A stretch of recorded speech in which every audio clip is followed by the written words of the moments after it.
So much has happened in 2024, well, gay things anyway. So I'm back with video number 2 in my series of gay highlights of 2024. Oh wait, where are my manners? Welcome back to my channel, and if you clicked on this link by accident, stick around, you might enjoy my content. If you haven't seen part 1 in the series, I will put a link in the upper right corner where you can click on, which one is upper right? Upper right corner where you can watch the first video if you want. I will also put a video link at the end of this video where you can check out the first video in the series. But for now, let's do video number 2. So let's head over towards the rainbow and follow the yellow brick road and look at some gay highlights from 2024. Follow the yellow brick road. You are now the internet's boyfriend. How does it make you feel? I guess it's like, I still don't even know how to explain it. Cooper Koch burst onto the scene with a magnetic charm that seemed destined for the spotlight. A relative newcomer to Hollywood, he quickly made a name for himself with his uncanny ability to blend vulnerability with charisma. With each role, Koch brought a fresh energy, captivating audiences and critics alike. Whether he was playing a troubled soul searching for redemption or a charming rogue with a hidden agenda, his performances always had a way of staying with viewers long after the credits rolled. Hollywood loves a star who can do it all, and Koch's versatile talent made it clear that he was a force to be reckoned with. And even though Koch made his on-screen debut with a minor role in the 2007 film Fracture, his career only recently started soaring to new heights. So far, the police don't seem to be any closer to finding their killers.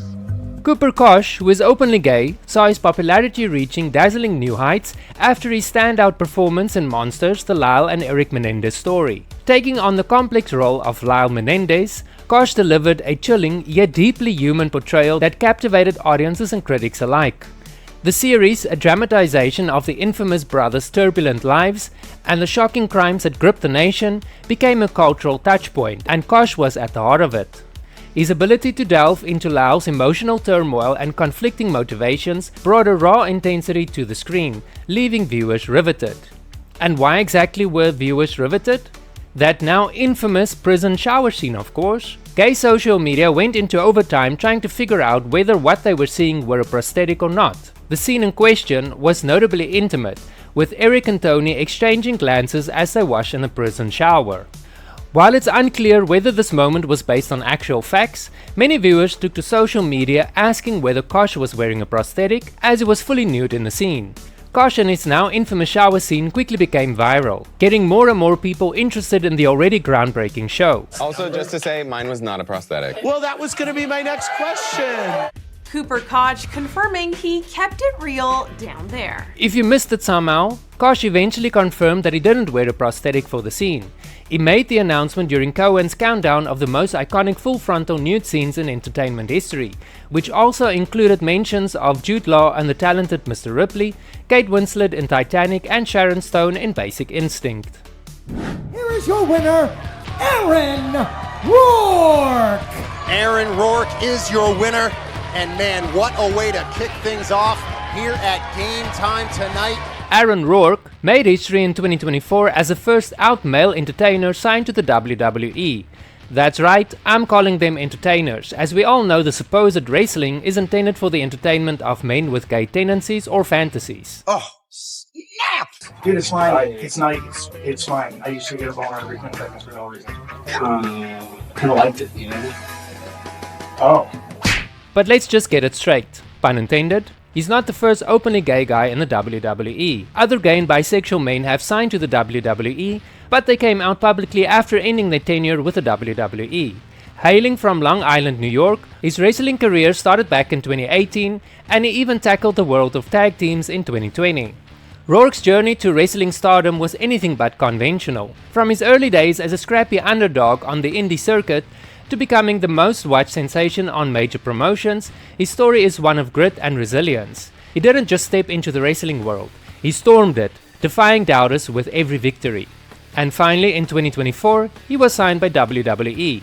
Speaking to Sports Talk, Rourke said, "I've been dreaming about this moment since I was a kid, and I have to thank everyone who has gotten me here. To my doubters and people who said that this couldn't be possible, thank you, because your criticisms and judgments made me the workhorse I am today. For anyone who has been ever told that their dreams are too big, let me be the example that you absolutely can. As a proud member of the LGBTQ community, Rourke is quickly becoming a trailblazer in professional wrestling, an industry that hasn't always been known for its inclusivity. Open and unafraid to embrace his identity, Rourke has used his platform to challenge stereotypes and promote acceptance within the wrestling world. I'm flying! Jack.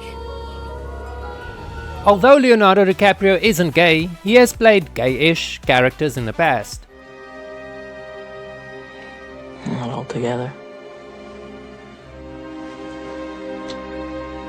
So what is he doing in this week's video? Believe it or not, the once cute blonde Hollywood twink turned 50 this year. Wait, what? If that doesn't make you feel old, then I don't know what will. For many gay teens in the 90s, a young Leonardo DiCaprio was more than just a crush. He was a revelation with his angelic features, piercing blue eyes, and an irresistible blend of vulnerability and confidence, making him the epitome of youthful allure. Whether he was brooding as Romeo and Juliet, fighting against fate in Titanic, or flashing that mischievous grin in The Basketball Diaries, he exuded a charm that felt both untouchable and deeply intimate. For countless gay teens navigating their identities, Leo wasn't just a crush, he was a moment of awakening, a symbol of beauty and desire that resonated in ways they were only beginning to understand. His face graced magazine covers and bedroom walls, his films were replayed endlessly, and his presence became a safe place in a world that often felt confusing and isolating. DiCaprio wasn't just a star, he was a spark for countless young people discovering who they were. I will admit that I had a folded up poster of him that became a bit sticky after a while. So I for one feel older to know that one of my first Hollywood crushes has turned 50 in November 2024. And towards like the 25th take, I got a little agitated because I was usually the one that was like getting the laughs around set. So I stand up and I go, you know, guys, can we be a little more professional here? You know, you're laughing all the time, you know, I got things to do. I was a bit of a smartass. I was 16 years old. I learned my lesson. Mark Longo says he was blindsided on Wednesday morning when agents from the State Department of Environmental Conservation came looking for his famous squirrel. I was just going through my daily routine of feeding all of our 71 rescue horses at our nonprofit animal rescue. Midway through that, a line of DEC officers, about 6 to 8 of them, showed up and gave me a warrant. Do you remember the social media sensation Peanut the squirrel and his human rescuer Mark Longo? If you don't know about him, or them, here's a quick recap of what happened. The New York State Department of Environmental Conservation, the DEC, raided Mark Longo's home on October the 30th, 2024 to confiscate Peanut, a beloved TikTok sensation, and another viral animal, Fred the raccoon. The DEC claimed that the animals were being abused, but no further details were provided when the animals were confiscated. Adding to the controversy, Mark Longo revealed that Peanut and Fred were euthanized shortly after the raid, leading to accusations of government overreach and negligence. Longo has since filed a lawsuit against the state, claiming violations of constitutional rights, unlawful seizure, and negligence. They argue that Peanut and Fred were recognized as companion animals under the law and were not given a fair opportunity for proper quarantine or legal assessment.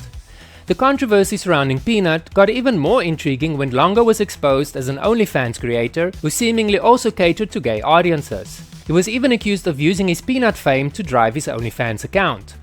Although squirrels love nuts, Peanut was never featured in any of Longo's solo videos, and he even responded that he did his best to keep his account separate from his family-friendly Peanut account. It was also around this time that Longo began piecing together the raid and the fact that the agency interrogated him about whether or not he had cameras set up in his house. This eventually led Mark and his wife Daniela to believe that whoever reported them to the authorities may have been jealous of his financial success. After all, he was able to purchase a 350-acre land for the Peanuts Freedom Farm with the $800,000 they made in 1 month posting to their OnlyFans account. What do you think?